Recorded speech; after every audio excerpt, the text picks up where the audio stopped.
আজকেও তোমাদের সাথে শেয়ার করব কলকাতারই বেশ গা ছমছমে একটি ভূতের গল্প। আর এটা একদমই সত্য একটা ঘটনা। তো জানতে গেলে পুরো গল্পটা তোমরা শুনতে থাকো।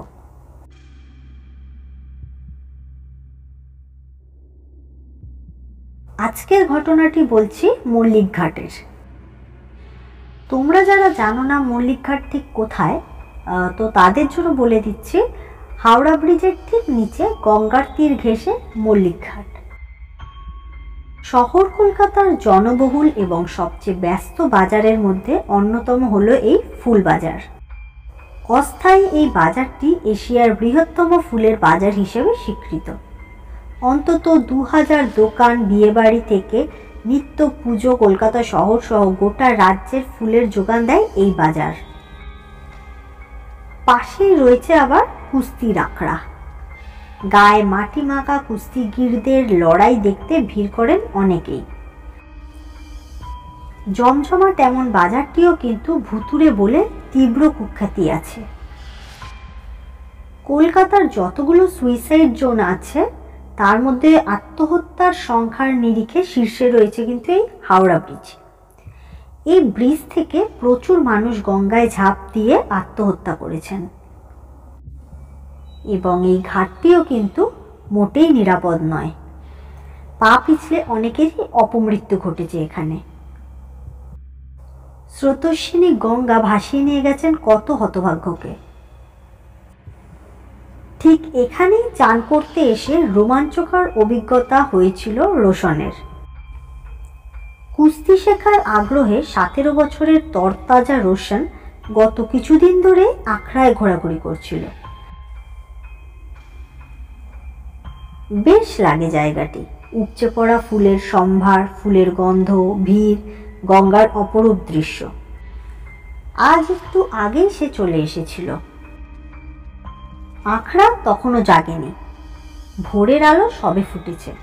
ঝিরিঝিরি বৃষ্টিও বেশ পড়ছিল। ঘাটে লোকজন তখন বেশ কম। মন্দ লাগছিল না ঘাটে বসে বাদলা দিনের বৃষ্টিতে ভিজতে। গঙ্গার টাটকা হাওয়ায় শরীর যান জুড়িয়ে যাচ্ছিল। আচমকাই স্নানের শেষে সাদা কাপড় পরা এক ভদ্র মহিলাকে উঠে আসতে দেখলাম সিঁড়ি বেয়ে। এটা কোনো অস্বাভাবিক দৃশ্য নয়। ঘোমটা টানা এক মহিলা। ঠিক তার পাশ দিয়ে যাওয়ার সময় একটা তীব্র পচা গন্ধ নাকে আছড়ে পড়ল। দীর্ঘক্ষণ জলে ভেসে থাকা মরার গন্ধ যেরকম হয় ঠিক সেরকম। রোশন তখনই ঝট করে মহিলার দিকে আরো একবার তাকালো। ঘোমটার আড়ালে ফ্যাকাশে একটা রক্তহীন মুখ। অনেকক্ষণ জলে ডুবে থাকলে মৃতদেহ যেরকম অবস্থা হয় ঠিক সেরকম। পিছন ফিরে আর তাকে খুঁজে পায় না রোশন। তার উত্তেজিত হাঁক ডাকে ছুটে আসে অনেকেই। কুস্তিগিরেরা তাকে আখড়ায় নিয়ে গিয়ে শান্ত করে। তাদের থেকেই রোশন জানতে পারে সাদা শাড়ি পরা ওই মহিলাকে অনেকেই দেখতে পান। হঠাৎ দেখা দিয়েই তিনি আবার কোথায় যেন মিলিয়ে যান।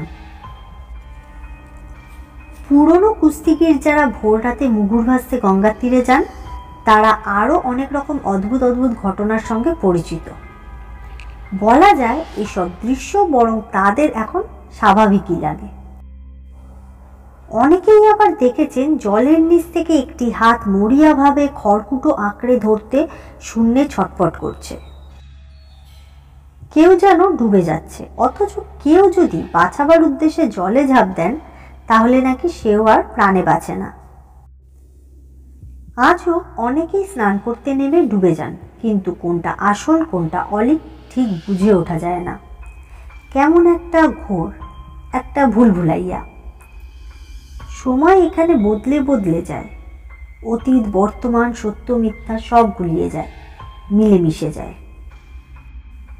কোনটা যে এই পৃথিবীর আর কোনটা অপার্থিব লুকিয়ে রাখে কলকাতার এই অন্যতম প্রাচীন ঘাট। কেবল কি তাই? না, ভোরের আবছা আলোয় গঙ্গার বুক থেকে সোনার কাকন পরা দুটি হাত উঠে ইশারায় ডাকে। সে ডাকে অনেকেই নিশিগ্রস্তের মতো সাড়া দিয়ে জলে নেমে যান, কিন্তু কেউ বেঁচে ফেরেন না। তখনকার দিনে বহু বড়লোক মানুষের বউ ঝিরা গঙ্গা স্নানে আসতেন ভোরের আলো ফোটার আগেই। অভিজাত অন্তঃপুরবাসিনী এইসব নারীরা এতখানি রক্ষণশীল ছিলেন যে পালকি বাহকেরা জলে নেবে পালকি শুদ্ধ ডুবিয়ে তুলে আনত। মাঝে মাঝে খবর পাওয়া যেত প্রচণ্ড স্রোতে পালকির ভেতর থেকে তিনি ভেসে গিয়েছেন তুমুল জোয়ারের স্রোতে। পালকির বাহকেরা নাকি হাজার চেষ্টা করেও বধূ ঠাকুরানীকে বাঁচাতে পারেনি। স্রোতের প্রবল ধাক্কায় কেউ এগোতেই পারেনি। এমন আকস্মিক মৃত্যু কিন্তু খুব একটা বিরল ছিল না সেদিনের কলকাতায়। কোনো কোনো ঘটনার পর তো আবার শোনাও যেত বাড়ির ভেতরেই খুন করার পর বিশ্বস্ত পালকি বাহকদের সাহায্যে মৃতদেহখানি পালকিতে তুলে গঙ্গার বুকে ভাসিয়ে দেওয়া হতো কৌশলে, পুলিশের ঝামেলা আইন আদালত থেকে রক্ষা পেতে। সোনার কাফন পরা সোনার বরণ হাতের মালকিন হয়তো এমনই এক দুর্ভাগিনী ছিলেন।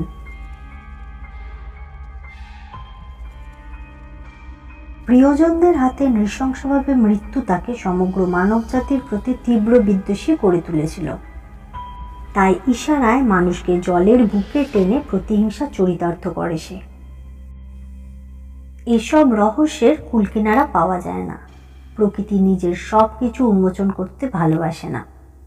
ধারণা করা হয় আত্মহত্যা অপমৃত্যুর কারণে অনেকের আত্মা মুক্তি লাভ করে না। এরা মানুষকে আত্মহত্যা করতে আরো বেশি প্রভাবিত করে।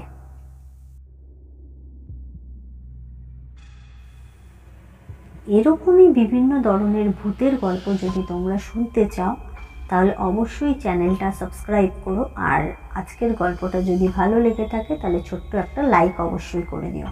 ধন্যবাদ।